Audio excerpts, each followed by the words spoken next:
परावर्तन के नियम पढ़ने से पहले हमें ये जानना बेहद ज़रूरी है कि आपतित किरण, परावर्तित किरण और अभिलंब क्या होता है। तो देखिए, आपतित किरण क्या होती है। किसी दर्पण के परावर्तक सतह पर पड़ने वाले प्रकाश किरण को आपतित किरण कहा जाता है। मान लीजिए कि समतल दर्पण है और इस पर जो किरण आ रही है, मतलब इस सतह से टकरा रही है, परावर्तक सतह पर आएगी, टकराएगी, तो आने वाली इस किरण को हम आपतित किरण कहेंगे। ये सतह है, ये परावर्तक सतह है, यहाँ पे ये किरण आई और टकराई तो ये कहलाएगी आपतित किरण। जो किरण आती है परावर्तक पृष्ठ के ऊपर वो कहलाती है आपतित किरण। अब बात करते हैं परावर्तित किरण की।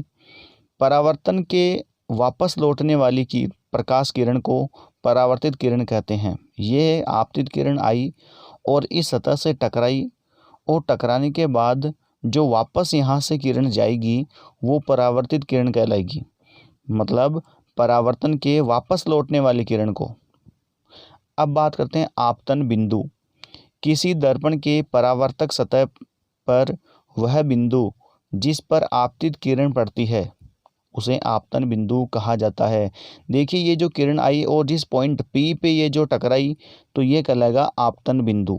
आने वाली किरण जहाँ परावर्तक सतह पे जहाँ पे गिरी वही बिंदु आपतन बिंदु कहलाएगा। अब बात करते हैं अभिलंब की। आपतन बिंदु पर दर्पण के परावर्तक सतह के लंबवत समकोण बनती रेखा को अभिलंब कहते हैं। आपतन बिंदु पर दर्पण के परावर्तक सतह के लंबवत, यदि हम ये जो आपतन बिंदु है P, यहाँ पे एक सीधी रेखा खींच दे और जो परावर्तक पृष्ठ से 90 डिग्री का एंगल बनाती हो तो वो अभिलंब कहलाएगा। मतलब ये जो रेखा होगी बीच वाली, ये परावर्तक पृष्ठ से 90 डिग्री का कोण बनाएगी, ठीक है। समतल दर्पण से 90 डिग्री का जो कोण बनाएगी वही अभिलंब कहलाएगा। तो ये P से एक सीधी रेखा निकल रही है, बिल्कुल सीधी, यही अभिलंब कहलाता है।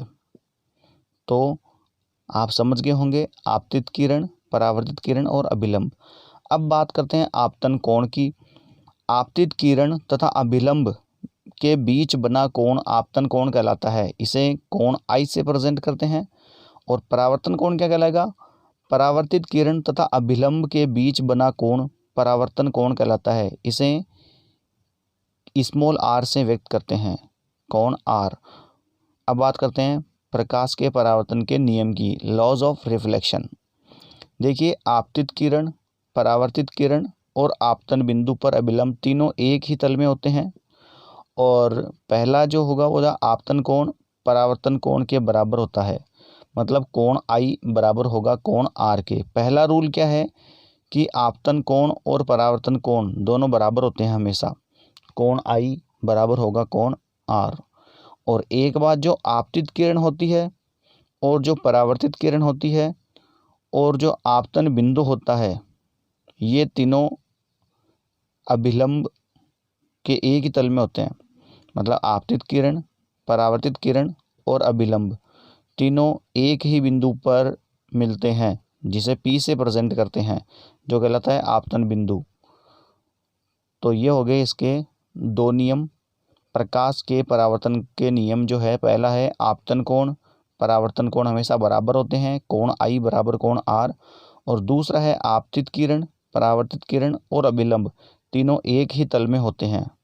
जो P होता है उसी बिंदु पे ये तीनों मिलते हुए प्रतीत होती हैं, मिलते हैं। ये है प्रकाश के परावर्तन के नियम। अब हम जानेंगे समतल दर्पण पर लंबवत पड़ने वाली किरण का परावर्तन किस प्रकार से होता है। देखिए, ये एक लंबवत किरण आई किसी समतल दर्पण पे, तो ये लंबवत 90 डिग्री के एंगल से जब इस पे गिरेगी तो टकराने के बाद वापस इसी दिशा में चली जाएगी। मतलब जिस एंगल से वो आ रही है 90 डिग्री से, तो वापस उसी में वापस चली जाएगी, क्योंकि ये जो एंगल बन रहा है वो है इसका 0 डिग्री।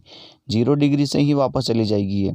तो इस प्रकार से हम कह सकते हैं कि किसी समतल दर्पण पर यदि कोई प्रकाश किरण लंबवत आके गिरे तो वह 0 डिग्री के एंगल से वापस चली जाती है। अब हम देखते हैं प्रतिबिंब। वास्तविक प्रतिबिंब कैसे बनता है, रियल इमेज। मान लीजिए ये कोई दर्पण है जिसके बारे में अपन आगे डिटेल से जानकारी लेंगे। ये दर्पण है और इस दर्पण से कुछ दूरी पर या अनंत पे अपन मान सकते हैं कि ये कोई वस्तु है जिसका नाम हमने दे दिया ए और ये बी, ये ए बी कोई वस्तु है और ये है इसका फोकस बिंदु और यहाँ सी है इसका वक्रता केंद्र।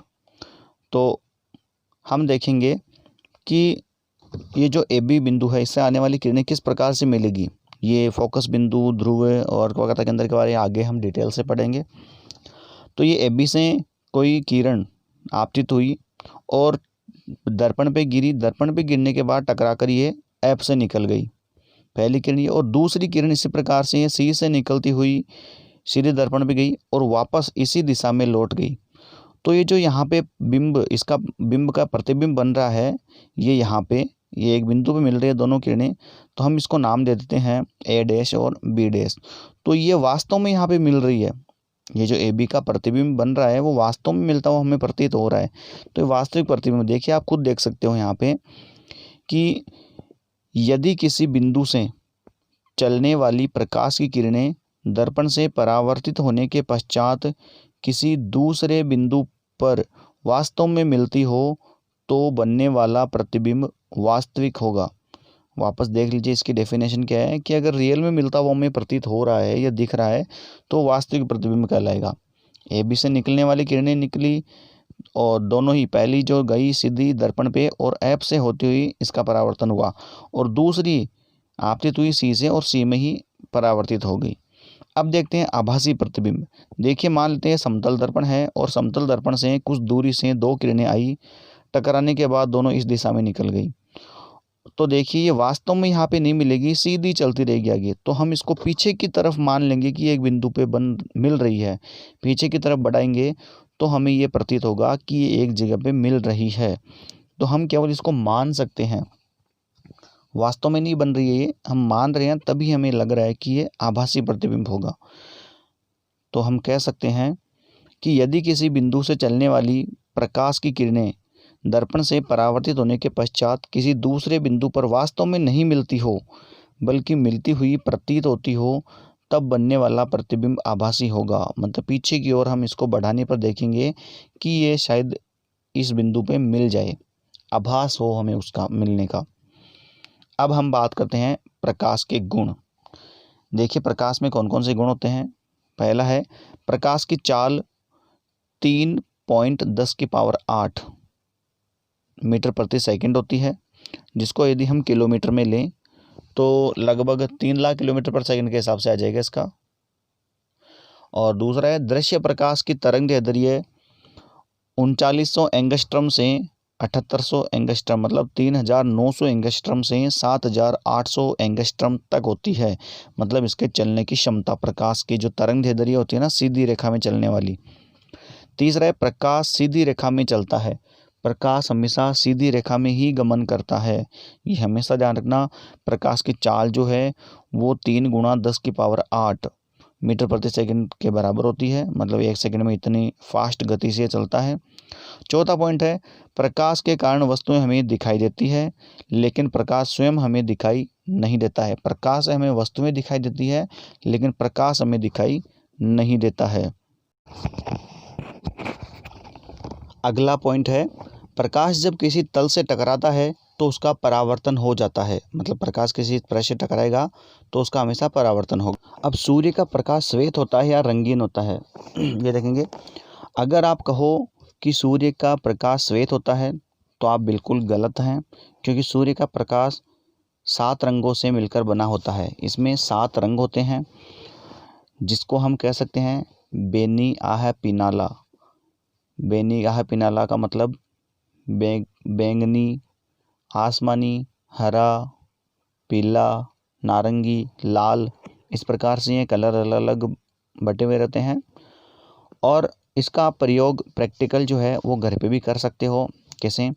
आपको एक पानी भर के एक कटोरी या किसी भी पात्र के अंदर आपको पानी लेना है और सामने दीवार जहाँ पे छाया रहे उसके जस्ट सामने रखना है, जहाँ पे धूप आए। अब जैसे ही धूप उस पानी में गिरेगा, धूप गिरेगी उस पानी के ऊपर, तो सामने वो जो पानी का रिफ्लेक्शन होगा वो 7 रंगों में बट जाएगा। 7 रंग आपको दिखाई देंगे इंद्रधनुष के रूप में, जिसे हम कहते हैं। तो इस प्रकार से हम कह सकते हैं कि सूर्य का जो रंग होता है वो सतरंगी होता है। वर्ण विक्षेपण किसे कहते हैं? श्वेत प्रकाश के रंगों को विभाजित होने को वर्ण विक्षेपण कहते हैं। अब देखिए, परावर्तित प्रकाश को पुनः परावर्तित किया जा सकता है। कैसे? देखिए किस प्रकार से परावर्तित किया जा सकता है। ये चित्र में दिखाया गया आपको पेरिस्कोप, जिसका यूज़ सैनिक अपने जो जवान है आर्मी के वो करते हैं किसी टैंक के अंदर जब होते हैं वो, या किसी कुएं के अंदर होते हैं तब। इसमें क्या होता है कि ये दो, यहाँ नीचे और एक ऊपर समतल दर्पण लगा हुआ रहता है।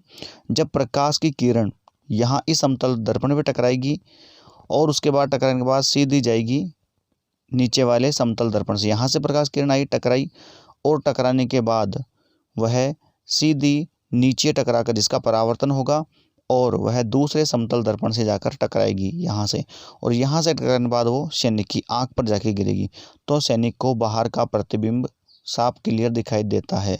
इस प्रकार से हम कह सकते हैं परावर्तित प्रकाश को पुनः परावर्तित किया जा सकता है। अब हम देखते हैं ह्यूमन आई।